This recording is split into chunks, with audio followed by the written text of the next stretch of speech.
Every so often, you'll go through a period in your life.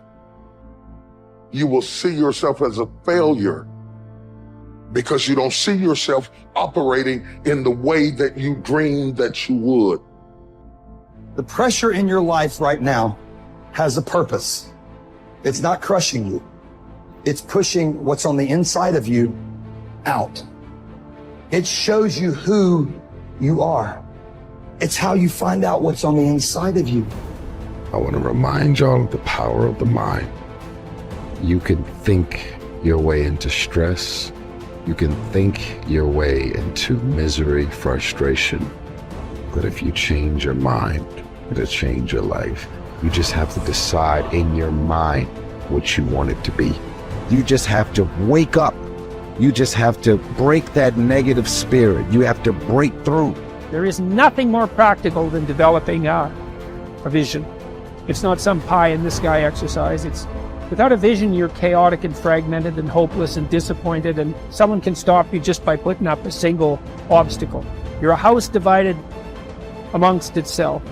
You have no forward movement. You're not enthusiastic, and that's to be filled with the Spirit of God, by the way. And your life is a sequence of disappointments and frustrations and tragedies, and you're a leaf blowing in the wind. And that is not what you're called to be. That's not what you're called to be. You're called to be a visionary constructor of the paradise of vision. Really, that's who you are. Terrible as that is to apprehend, we already will lose everything we have to lose. Right? We're all in this game, man. So there's, whether you want it to be this way or not, you are betting everything on your life. You don't know what you've got until all hell breaks loose. You don't know what you can take until the pressure is applied to your life. You don't know what you can endure until people stab you in the back and walk away from you. You don't know how much courage you have until you've been under fire and under struggle and under tribulation. Just as nature takes every obstacle, every impediment, and works around it, turns it to its purposes, incorporates it into itself, so too, a rational being can turn each setback into raw material and use it to achieve its goal. You can make anything very tough for yourself, or you can do anything playfully. There is nothing really tough or easy. It is the way people experience it that something becomes very tough or something becomes a joyful process. If you make light of yourself, life will never sit heavy upon your heart. It will be light. But you think too much of yourself, everything will become difficult.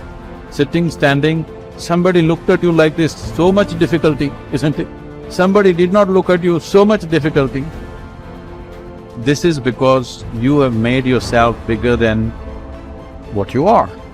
You have ideas about yourself, exaggerated ideas about yourself. If you become too serious about who you are, then everything becomes difficult. If you carry yourself lightly, then everything is with ease.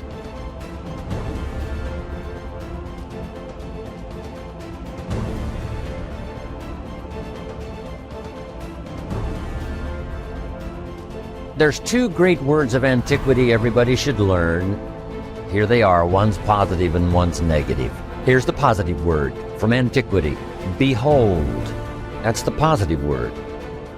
Behold the possibilities, behold the opportunity, behold the future and give it design. Behold and look at the chances you've got. Behold, spring has come. Behold, the day has arrived.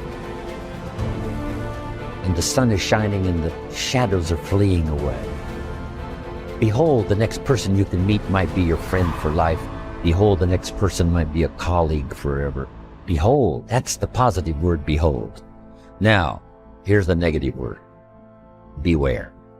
Beware of what you become in pursuit of what you want. Beware. All of our lives we have to deal with behold and beware. When a kid goes to school, it's behold the opportunity and beware the dangers, behold and beware. So beware of what you become, pursuing what you want. Some things I went for in the very beginning cost me too much. I got so obsessed with some things that I found out later the price was too big to pay. If I would have known better, I never would have paid. But sometimes we learn when? After. So don't become so obsessed with something that you lose your sense of reason, or it costs you your friends. Don't be so obsessed with something that you compromise your virtues and your value. The story says Judas got the money. You say, well, that's a success story. No. It's true, 30 pieces of silver was a sizable sum of money, but it was not a success story. His name was Judas. Doesn't that ring a bell? It makes all the difference in the world. Judas got the money. Here's something interesting about the story of Judas. After he got the money, he was unhappy. Someone says, well, if you had a fortune in your hand, why would you be unhappy? And here's the key. He was not unhappy with the money. He was unhappy with himself. Here's a key phrase. The greatest source of unhappiness is self-unhappiness. It's not from outside the things that make us unhappy. Greatest devastating unhappiness is to be unhappy with yourself. Now, a mild form of unhappiness is constructive. The desperate form of unhappiness is destructive. It's like worry. We should all worry a little, but not let it destroy our lives. So it's called caution, but not undue caution. It's called fear and worry, but not the worry that kills you, not the worry that destroys you. It's like hate. You don't need to hate your job. Save your hate for the important things like evil, like the weeds that attack your garden, like the diabolical ideas that try to entice your children. Right? You don't need to hate everything. I hate this, I hate that. That's the misuse of your hate. Save it for the things we really must.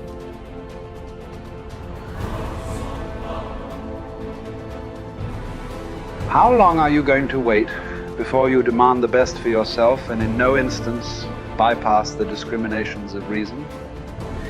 You have been given the principles that you ought to endorse, and you have endorsed them. What kind of teacher, then, are you still waiting for in order to refer your self-improvement to him? You are no longer a boy, but a full-grown man. If you are careless and lazy now and keep putting things off and always deferring the day after which you will attend to yourself, you will not notice that you are making no progress, but you will live and die as someone quite ordinary. From now on, then, resolve to live as a grown-up who is making progress, and make whatever you think best a law that you never set aside. And whenever you encounter anything that is difficult or pleasurable or highly or lowly regarded, remember that the contest is now. You are at the Olympic Games. You cannot wait any longer, and that your progress is wrecked or preserved by a single day in a single event. Success is both a journey and a destination, isn't it?